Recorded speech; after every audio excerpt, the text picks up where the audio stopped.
What's up guys, Ray with Overland Tundras, and we are here with my good friend Dante McNish. We're back with the Tundra. This thing always seems to break down, but as you can see, we have a Dirt King box here.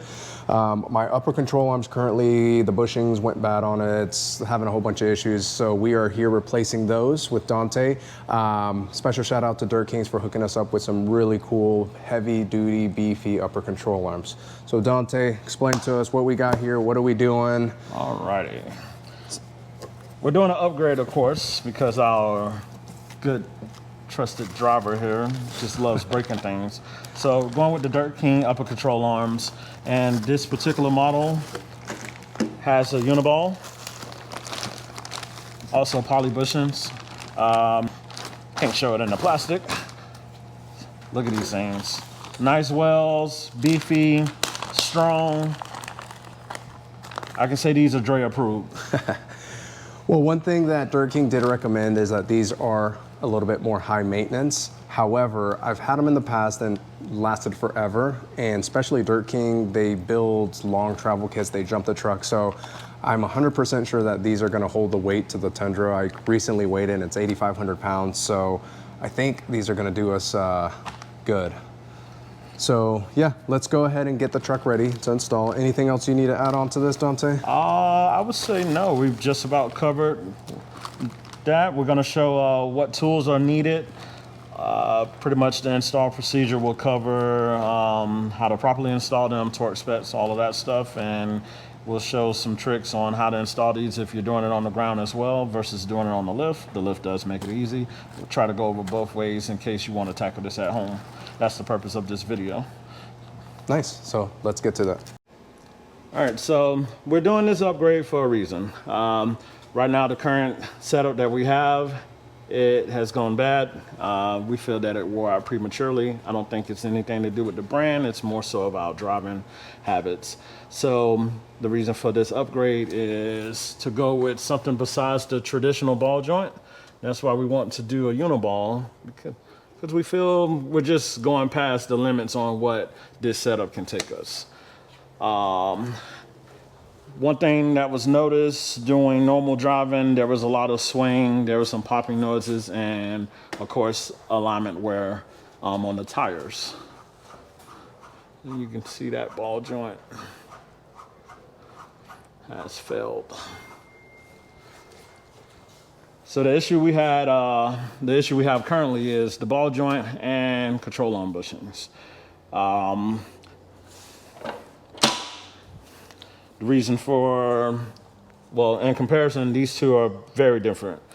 The reason for wanting to upgrade to more of a polyurethane bushing, more of a, I wouldn't say a bulletproof bushing, but these are a different build, can handle some extreme driving, and pretty much what we do with our truck. So, again, nothing against this brand here. It performed well for what it was intended to. We just don't want to get into the point where we have to replace these parts prematurely, and that's kind of pointless to keep replacing something when you know that you're purposely breaking it. And we just like driving these vehicles and going on all off-road terrain, all kind of terrain, and just having fun.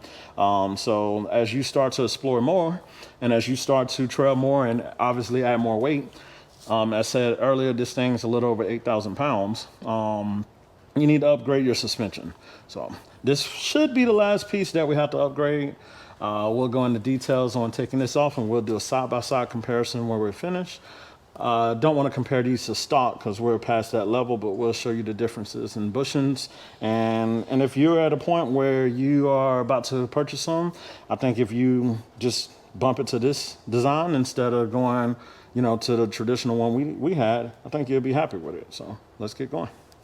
All right, so for the tools that we will need to install these control arms, you're gonna need a 3/8 wrench, and the 3/8 wrench will be for the Zerk fittings. You also, in the Zerk fitting pouch, you get a little bit of grease, so you can apply that as well for the bushings. So we, like I said, 3/8 for that. For the misalignment spacer bolt, 14 millimeter, 22 millimeter, all right. And for the bolt, the pass-through bolt that goes through the control arm, that's a 24 millimeter. So you can use a gear wrench. Also, you can use a ratchet with socket set. You need a 10 millimeter. That always seems to get lost.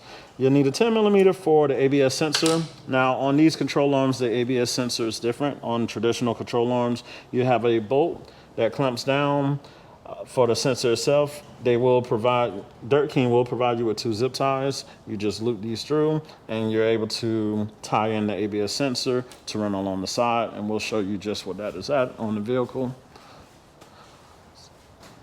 So you can take this bracket off, you won't need it anymore, and you'll end up just tying that along the way.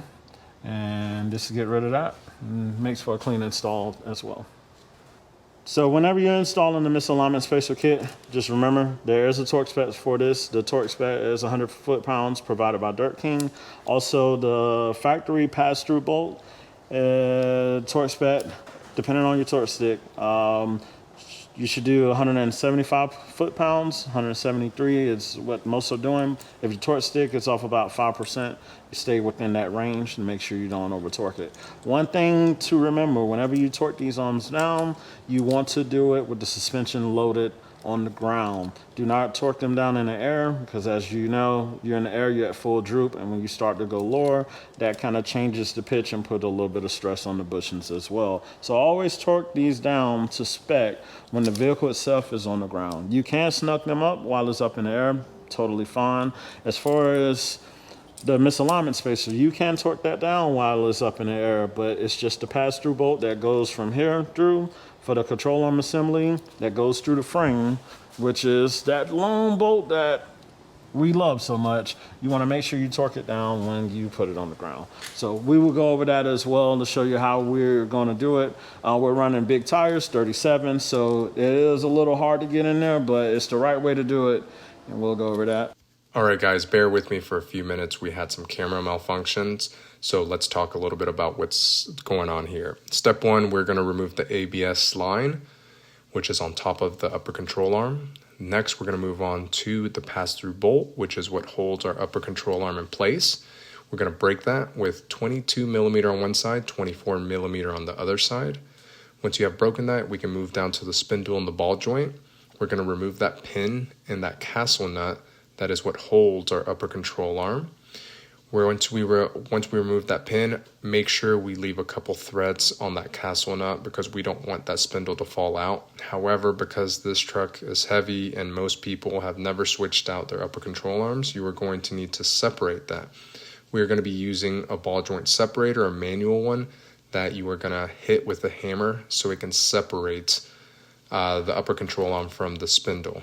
Be cautious with this method. We're doing this way because we are not utilizing that ball joint anymore. But if you were to be utilizing that again, you would use another method where you wouldn't beat up the boot or that ball joint. So let's get back to the regular video. All right, so the reason we put the jack stand right here, again, so we can stop this spindle from moving back and forth, and we can take this castle nut off completely, and we can pop our arm out, and it just stays fixed.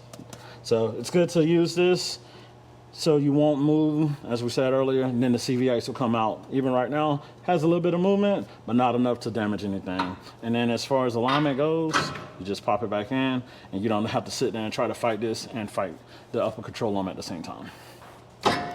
So we're at the other end of this install, well, removal. We are going to get to that bolt. You have a few hoses for the air system, and you can just push those out of the way. Always remove the dipstick. You don't want to break that. And you just... Ooh, it is hot. Somebody was driving a long distance. So let the truck cool off a little before starting this part.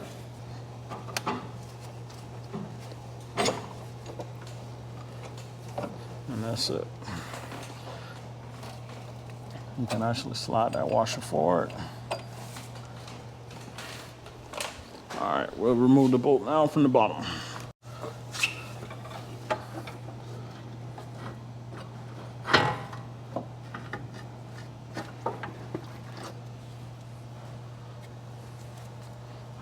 All right, here you go. This is what it boils down to. So as we're examining these, you see the sleeve There was a lot of movement inside that polyurethane bushing, and you can see these are just of a different quality. So we're hoping to have some long life out of this with proper maintenance. We should. And now we did scratch the boot when we went to take it off. The boot did not have a rip in it, but there's a lot of play out of that ball joint as well. And this was the reason for wanting to change from the traditional ball joint to uniball. We just felt for the setup we had, it was just too much for these arms itself. I believe these arms are great.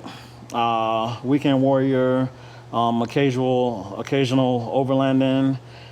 Yeah, but if you are on 37s, you know, a lot of weight, you do suspension go through a lot of articulation, you know, just not your normal easy on the gas, easy on the vehicle trail rider. The uniball design is the way to go. We'll just show you for comparison what we have here. And the uniball is inside of here, the assembly, but this is basically what you're getting. So this is the difference between the two. All right, in this package here, well, you'll have your Zerk fittings and a tube of grease. Now you may be wondering, where in the world does this grease go? And if you're wondering that because you didn't read all the instructions, yes, we know it. We won't tell on you. We'll show you to help you out. So you want to take this grease, just apply a little bit on the surface, and this is for putting against here. So the grease that they give you, you put a little bit on there, and it will go on the bushings. So right now, what we'll do is we got grease on these. These two washers we'll leave off for the time being. We'll focus on the washers on this side here. And like I said, you just want to be a little generous. So what we'll do, we'll go to install it. The uniball we can put on last, so we want to just basically hold this down. That way we can go to the vehicle. So we can let that rest.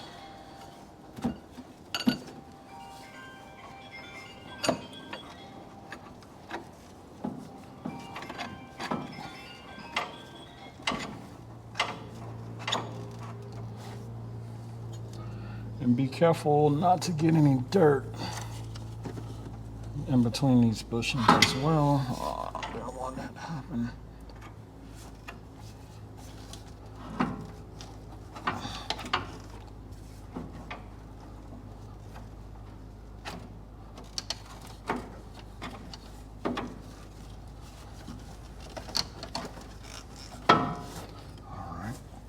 If doing this by yourself, I highly advise you to keep everything right here. And we got the grease on this side, so you want to have these surfaces together so it doesn't get any brake dust. And let's feed that bolt through.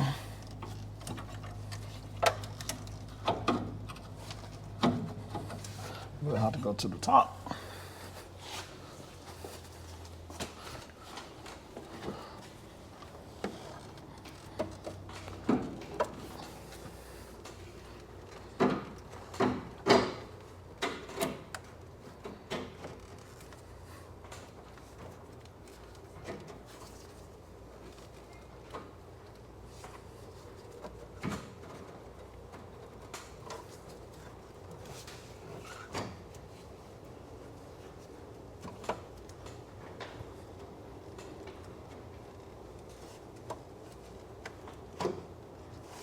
Let's see where we at on the bottom.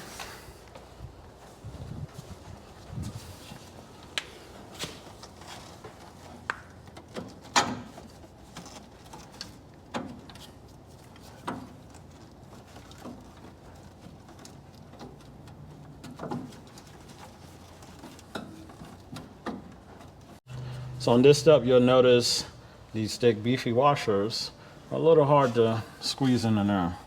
That's no problem. We're gonna end up prying against the control arm. And we just want to wrap it up with a towel.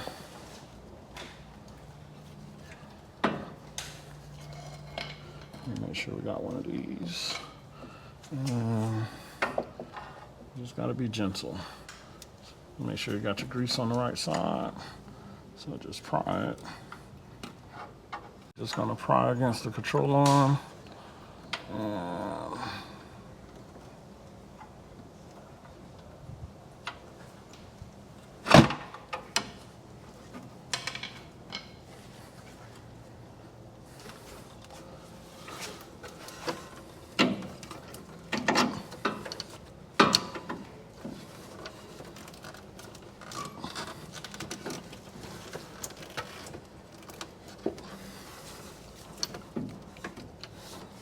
we'll hold on to that and we'll push it in from the top half.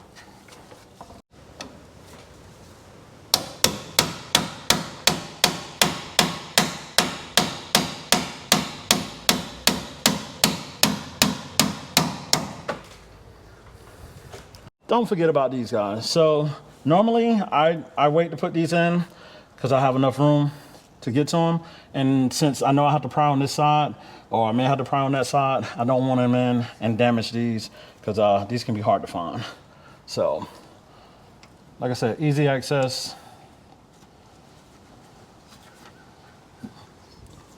And it's optional. You can do this while they're on the bench, or you can wait until you mount them. I like to wait till I mount them because I can have them oriented the right way.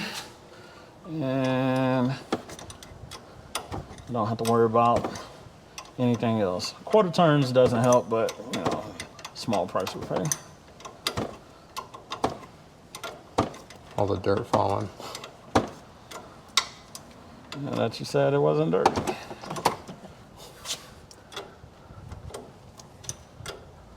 I think you went on a trail ride before you came here. Mm-hmm. How to get it ready for you.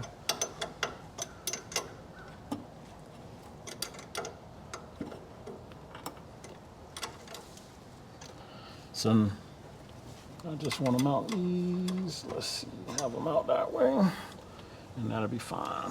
Let's see, I can get to both of these easily. All right.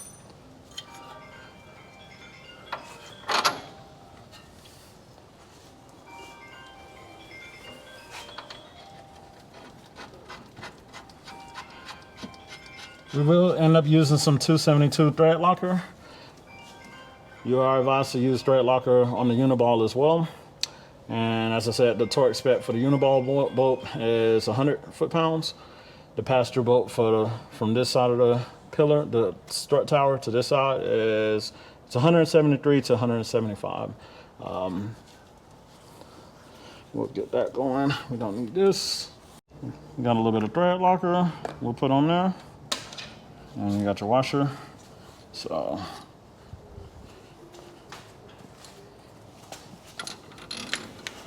you want to feed this through the top.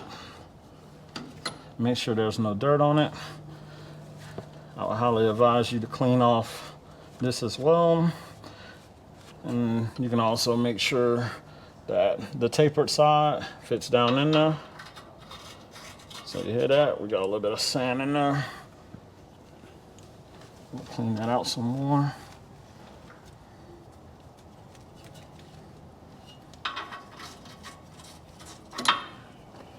All right. And we'll let that go.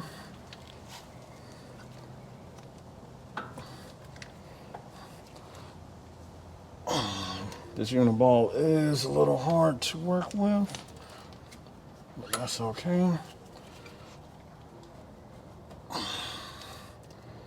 So what I would do is let that rest. We're gonna get a rubber mallet and bring the uniball more outward to us.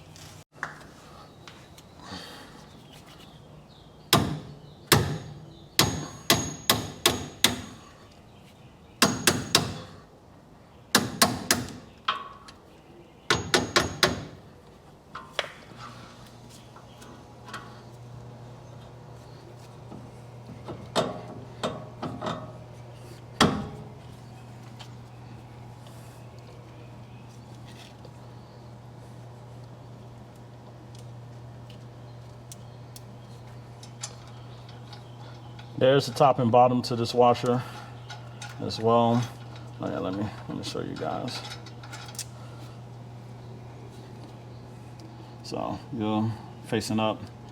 The little indentation should be going against the lock nut they give you.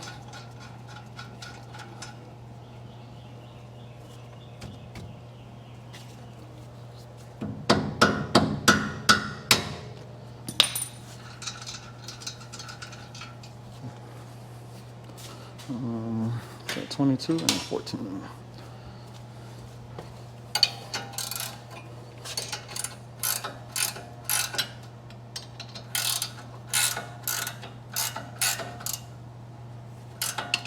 Wow, doesn't want to fit on.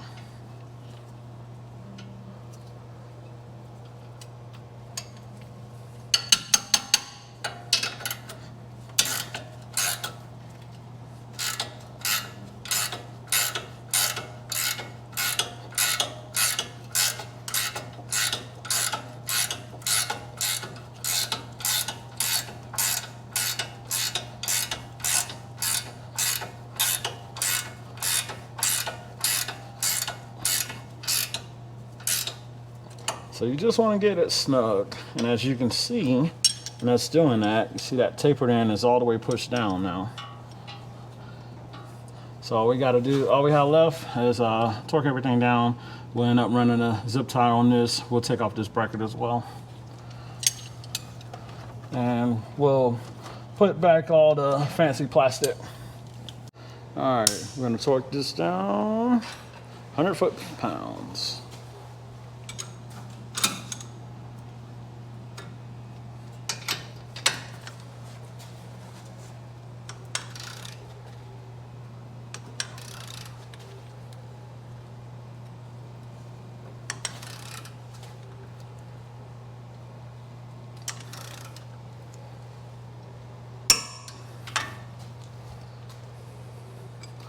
And that's it.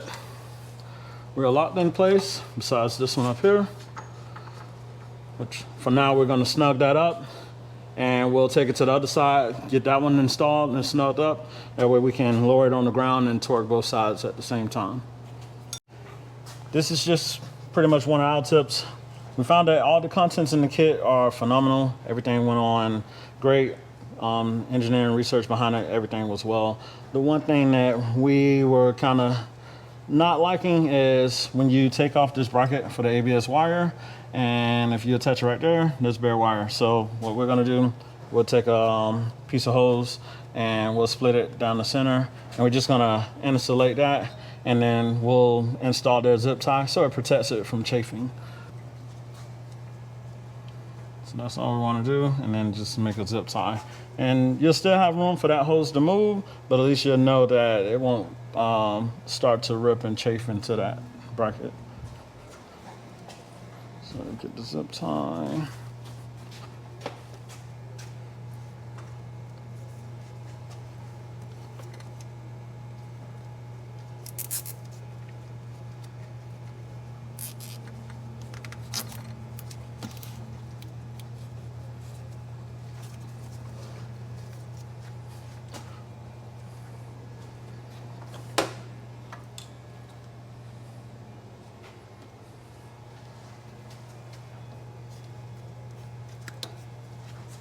So when it comes to torquing down the driver's side, there's a few ways that you can do it. Everybody has their own technique. What we found that worked, we use a half inch extension along with a 22mm socket and a torque wrench, and we go from the top end, and we're able to torque down the bolt to spec from there. And the reason we go on a whole different way from the other side is because on the driver's side, you have all your fuel lines and evap lines in the way. So this is a two-person job. You'll need someone to hold a wrench, which is a 24 on the back end side, and you can torque it down the spec. Other side's much easier because you have access to get to the back end of the bolt itself. So passenger side, you can just come here with a shorter extension, and you're able to get on that nut, and you can torque it down from there.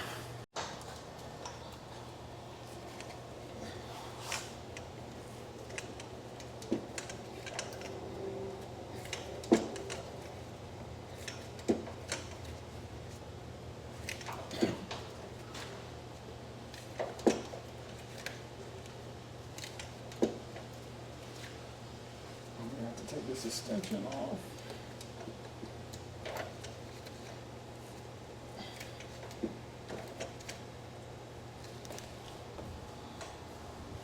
All right, that pretty much sums it up. We got Dirt King upper control arms installed.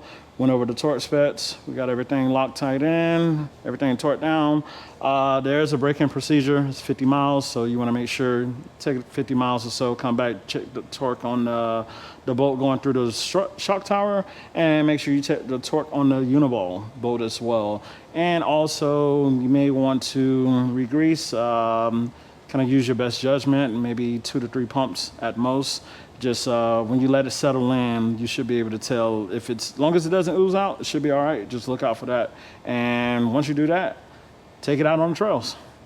All right, guys, so you heard from our master tech, Dante McNish, how to install the tricks. Hope you guys can use some of those tricks and the video to install your own upper control arms, if it is the Dirt King or any other upper control arms. So far, we do like to test our products prior to posting any videos, and so far, dirt, super soft sand at the beach, highway, city driving, everything has felt amazing. With my other control arms, just because the ball joints were significantly worn and shifting a little and moving, on the gravel roads, my steering wheel would vibrate a lot. So super happy that I don't have that, and looking forward to putting these upper control arms to the test. So we'll put all the information in the description. If you do have any questions, feel free to put it in the comments, and we'll catch you guys on the next one.